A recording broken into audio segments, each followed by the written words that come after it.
নাজমুন নাহার প্রশ্ন করেছেন, কোনো ব্যক্তি বা বস্তুর প্রতি বদনজর লাগলে সোনার উপর পানি দিয়ে ধৌত করলে নাকি বদনজর কেটে যায়। এ সম্পর্কে ইসলাম কি বলে? প্রিয় বোন আমার, প্রথম কথা হলো যে বদনজরের বিষয়ে ইসলাম শরীয়তের দৃষ্টিভঙ্গি কি, এ সম্পর্কে আমরা সহিহ মুসলিমের একটি হাদিসে দেখতে পাই। নবী সাল্লাল্লাহু আলাইহি ওয়াসাল্লাম বলেছেন, আল আইনু হাক্কুন, অর্থাৎ কোনো সৃষ্টি, কোনো কিছু বা কোনো মানুষকে দেখে কেউ খুব বেশি অভিভূত হয়ে আগ্রাসী দৃষ্টিতে দেখলে বা রাক্ষসে ভাব নিয়ে দেখলে বা হিংসাত্মক দৃষ্টি থেকে দেখলে এটাকে বদনজর বলা হয়।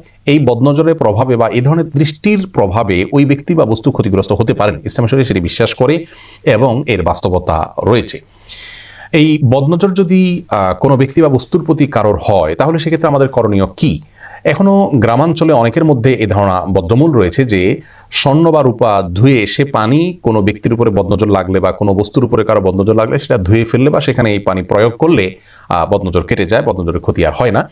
আবার অনেকে মনে করেন কোনো ক্ষেতে ফসল হয়েছে, খুব ভালো ফসল হয়েছে, মানুষের বদনজর লেগে সেটা ক্ষতি হতে পারে, সেই জায়গা থেকে তারা অনেক সময় দেখা যায় যে মাটির পাতিলের উপরে কালি মেখে সেটাকে লাগিয়ে দেন এবং মনে করেন তার ফলে বদনজর থেকে এই ফসলগুলো রক্ষা পায়। আসলে সেখানে অনেকে মনে করেন যে মাটির পাতিলের উপরে যখন কালি মেখে দেওয়া হবে তখন এই কালো কুৎসিত জিনিসটা দেখে ওই ফসলের সৌন্দর্যের প্রতি যে অভিভূত হওয়া সেটি মানুষেরা থাকবে না এবং বদনজর লাগবে না। এই দৃষ্টিভঙ্গি থেকে এটা অনেকে করেন। আবার অনেকে বিভিন্ন পশুর, যেমন গরুর হাড়, গোড়, চোয়ালের হাড় ইত্যাদি এগুলো ঝুলিয়ে রাখেন ফসলের ক্ষেতে বা বিভিন্ন জায়গায়, মনে করেন যেগুলোর মাধ্যমে বদনজর থেকে রক্ষা পায়। মূলত এই ধারণাগুলো সম্পূর্ণ ভ্রান্ত। এগুলো ইসলামী কোনো বিশ্বাসের সাথে সঙ্গতিপূর্ণ নয়, বরং এর কোনোটি আমাদেরকে শিরকে আসগরের দিকে নিয়ে যেতে পারে। যার কারণে এই সমস্ত বিশ্বাস থেকে আমাদের সরে আসতে হবে। স্বর্ণের উপর পানি ধুয়ে আপনার যার বদনজর হয়েছে যার প্রতি বা যে বস্তুর প্রতি, সেটিতে ধৌত করার মাধ্যমে কোনো উপকারিতা হাসিল হবে বলে কোরআন কোথাও আমাদেরকে বলা হয়নি।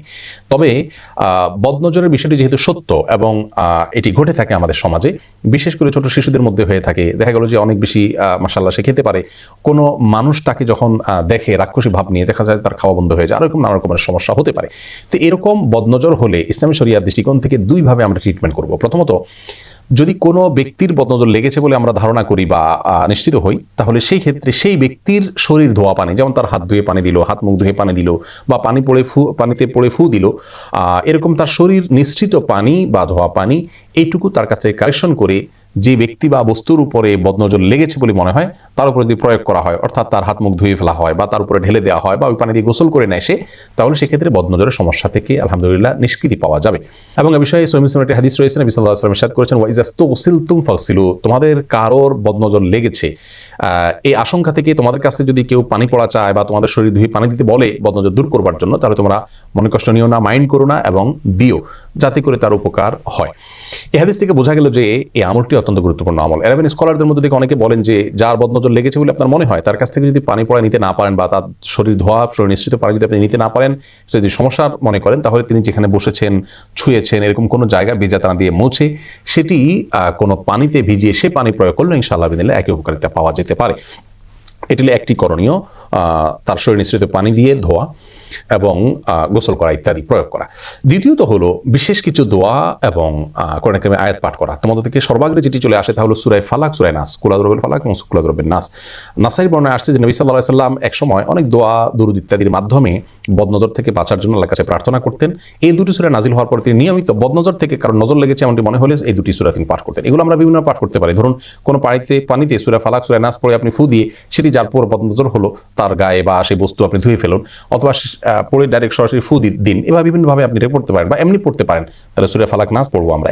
সহিহ মুসলিম একটা হাদিসে বর্ণিত হয়েছে যে জিবরিল আলাইহিস সালাম একবার এসে নবী সাল্লাল্লাহু আলাইহি ওয়াসাল্লাম অসুস্থ ছিলেন, তাকে তখন একটি দোয়ার মাধ্যমে তিনি সাহায্য করেছেন, একটা দোয়া পড়েছেন তার জন্য, আর সে দোয়ার মধ্যে বদনজর থেকে মুক্তি লাভের প্রার্থনার কথাটি এসেছে। দোয়াটি হলো বিসমিল্লাহি আরকিক মিন কুল্লি শাইইন ইউযিক মিন শাররি কুল্লি নাফসিন আও আইনিন হাসিদিন আল্লাহু ইয়াশফিক বিসমিল্লাহুম্মা আরকিক। আমি দোয়াটির অর্থ বলছি এবং আবারও দোয়াটি বলছি, বিসমিল্লাহি আরকিক, অর্থাৎ আল্লাহর নামে আমি আপনাকে চিকিৎসা করছি, আপনার ট্রিটমেন্ট করছি, আপনাকে ঝাড়ফুঁক করছি আল্লাহর নামে। মিন কুল্লি শাইইন ইউযিক, প্রত্যেক ওই বস্তু থেকে আমি আপনার ট্রিটমেন্ট করছি এবং ঝাড়ফুঁক করছি যে বস্তু আপনাকে কষ্ট দিচ্ছে, সেটা যে কোনো রোগ হতে পারে, সেটা থেকে আমি আপনাকে আল্লাহর আশ্রয় প্রার্থনা করছি আপনার জন্য এবং আপনাকে ঝাড়ফুঁক করছি। এবং কোনো ব্যক্তি বা কোনো ব্যক্তির দৃষ্টি, হিংসাত্মক দৃষ্টিতে আপনি যদি ক্ষতিগ্রস্ত হয়ে থাকেন, সেই ক্ষতি থেকে বাঁচার জন্য আমি ঝাড়ফুঁক করছি, আল্লাহ তাআলা আপনাকে সুস্থ দান করুন এবং আল্লাহর নামে আমি ঝাড়ফুঁক করছি। আবারও বলছি বিসমিল্লাহি আরকিক মিন কুল্লি শাইইন ইউযিক মিন শাররি কুল্লি নাফসিন আও আইনিন হাসিদিন আল্লাহু ইয়াশফিক বিসমিল্লাহি আরকিক। এ হলো মোটামুটি পুরা দোয়া। এছাড়া আরো একটি দোয়া আছে, প্রিয় নবী সাল্লাল্লাহু আলাইহি ওয়াসাল্লাম তার নাতি হাসান হোসেন রাদিয়াল্লাহু আনহুর জন্য দোয়া পাঠ করেছেন। এখানেও বদনজর থেকে বাঁচার কথা বলা আছে এবং বাঁচার জন্য আল্লাহর কাছে আশ্রয় চাওয়ার কথা বলা আছে। নবীজি সাল্লাল্লাহু আলাইহি ওয়াসাল্লাম বলেছেন এই দোয়ার মাধ্যমে ইসমাইল এবং ইসহাক আলাইহিস সালামকে তাদের বাবা ইব্রাহিম আলাইহিস সালাম এই দোয়ার মাধ্যমে তাদেরকে বদনজর থেকে বাঁচার জন্য, শয়তানের স্পর্শ থেকে বাঁচার জন্য দোয়া করেছেন। আমরাও এই দোয়াটা পড়ে ফু দিতে পারি বা এমনি পড়তে পারি, তাহলে ইনশাআল্লাহ বদনজর থেকে আমরা বেঁচে থাকবো। দোয়াটি হলো আউযু বিকালিমাতিল্লাহি তাম্মা ওয়া মিন শাররি কুল্লি শাইতানিন ওয়াহাম্মা ওয়া মিন কুল্লি আইনিন লাম্মা। আবার বলছি, আউযু বিকালিমাতিল্লাহি তাম্মা, অর্থাৎ আল্লাহর পূর্ণাঙ্গ কালিমাসমূহের মাধ্যমে আমি আশ্রয় প্রার্থনা করছি আল্লাহর কাছে মিন শাররি কুল্লি শাইতানিন ওয়াহাম্মা, প্রত্যেক দুষ্ট শয়তান থেকে এবং বিষাক্ত প্রাণীর ক্ষতি থেকে, ওমিন কুল্লি আইনিন লাম্মা, এবং সে সমস্ত দৃষ্টি থেকে যে দৃষ্টি মানুষের ক্ষতি করতে পারে, অর্থাৎ বদনজর যেটাকে আমরা বলছি। তো এই দোয়া আমরা পাঠ করতে পারি, সেই সাথে সূরা ফাতিহা, আয়াতুল কুরসি এগুলো পাঠ করে আমরা ফু দিতে পারি। আবার আমি বলছি দোয়াগুলোর মধ্যে থেকে প্রথম হলো ফালাক নাসটা বেশি পাঠ করা, দ্বিতীয়ত হলো বিসমিল্লাহি আরকিক মিন কুল্লি শাইইন ইউযিক, এটুকু পড়লেও চলবে, আর পুরো দোয়াটা পড়তে পারলে ভালো হয়।